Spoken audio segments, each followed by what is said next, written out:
আবারও বাঙালির আবেগে হিসু করে দিল এরা। প্লিজ দয়া করে সবাই সম্পূর্ণ ভিডিওটি দেখে যাবেন।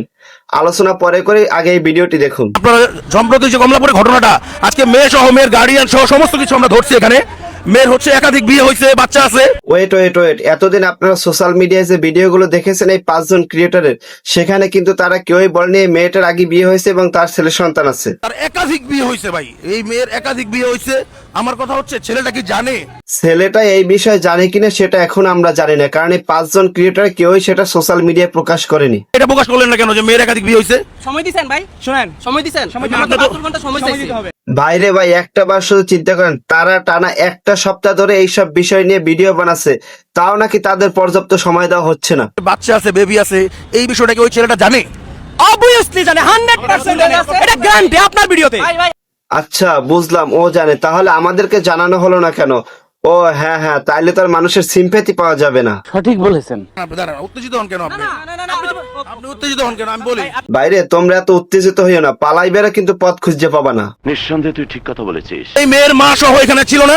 ছিল না? আপনি বলেন। আমাকে দেখে তারা দৌড়ায় পালাইলো কেন? আমি না পালাইলে তো সব এইখানেই শেষ হয়ে যাইতো, তাদের ভিউ ব্যবসা বন্ধ হয়ে যাইতো। ডিসিশন করে নিছে, আমার বাচ্চা আছে, তুমি কি আমার বিয়ে করবা? আমার জামাই হাজবেন্ড ছিল, তুমি আমাকে বিয়ে করবা? এগুলো তো প্রকাশ করেন না আপনারা। করব। সেটা প্রকাশ করবে জুতার বাড়ি খাওয়ার পরে।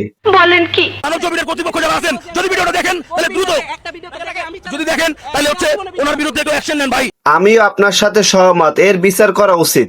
সুটিয়ে লাল করে দেবো, নোংরামি বার করে দেবো। এইটা যে সম্পূর্ণ সাজানো তার আর একটা প্রমাণ দিয়ে চলেন। মাইয়া ওই সময় আমার কইছে আমি বিয়ে করব 100%।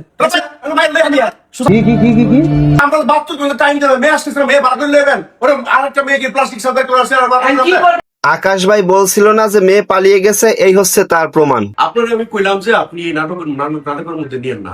নাটকের মধ্যে না নিলে তো এই শালারা ভিউ ব্যবসা করতে পারবে না। ভিডিও নেওয়ার পরে এই যে নাটক শুরু করে দিয়েছে। ভাই এটাকে আপনার নাটক কেন বলেন? এটা তো আপনাদের প্ল্যান করা সিরিজ। আমি জানি এখন ভিউ তো আমরা কমাইছেন।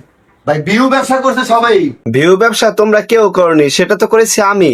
মাথা নষ্ট। যে দর্শকের কাছে আমরা যদি কাইন্ডা যদি মাফ হইতাম, মানুষ মাফ করতাম, মানুষ বলতে মানুষ বুঝতে পারতো। তোদের কোনো ক্ষমা নাই, তোদের আইনের আওতায় এনে কঠিন শাস্তি দেবে এদেশের জনগণ। আগে আমরা ভিডিও মানে বাইচুদের মতো কথাবার্তা বলে না। আমি কি করব? ঠিকই আছে, এটাই তোদের প্রাপ্য, যেমন কর্ম তেমন ফল। আমার আম করে কান্দো, চোখের পানি দাও। একটাবার চিন্তা করছেন তাদের এই কান্না, সেটাও নাকি আবার অভিনয়। আমি মানে অনেক রিকোয়েস্ট করছি, কান্নাকাটি করছি, অনেক কষ্ট করে আমরা রাজি করছি। আমি তো প্রথম রাজি হয়েছিলাম। অসভ্যর ঘর অসভ্য, এইসব অভিনয় বাদ দে, নাহলে কিন্তু ধরে একবার দৌল দিয়ে পাঠাই দিব। মেয়ের বিয়ে দেওয়ার লেগে তো অভিনয় কম করো প্রিয়। আচ্ছা ভাবি, আপনাদের সাথে কি আগে কখনো আমার সাথে কথা হয়েছিল? না, জীবনে দেখছেন আমাকে? কিভাবে দেখেছেন? জীবনে দেখছি আপনার। এই সব হচ্ছে শিখানো কথা। আপনারা যারা যারা আমার সম্পূর্ণ ভিডিওটি দেখেছেন তারা অবশ্যই ভিডিওটি শেয়ার করে দিয়ে সবাইকে দেখার সুযোগ করে দিবেন, আর এই প্রতারকদেরকে ধরে আইনের হাতে তুলে দিবেন, যাতে আইন এদের সঠিক বিচার করে।